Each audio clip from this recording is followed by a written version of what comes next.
В Уфе в клинике Башгосмедуниверситета провели операцию без разрезов. Вмешательство выполнили через естественное отверстие пациентки, без шрамов на передней брюшной стенке и без болевого синдрома.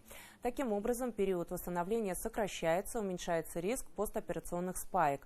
Медики Башгосмедуниверситета выполняют ее единственной в России. В клинике была организована прямая трансляция для студентов университета, ведущих врачей не только Башкортостана, но и Казани, Москвы, Санкт-Петербурга. Я горжусь этим. Эта технология, она в мире, она уже есть, но в очень ограниченном количестве. Я горжусь тем, что мы впервые в России это делаем. Мы хотим теперь, экспортировать на всю Россию этот метод, чтобы вся Россия, так сказать, подхватила за нами и начали делать более широко вот эту однопортовую ляпароскопию, по сути.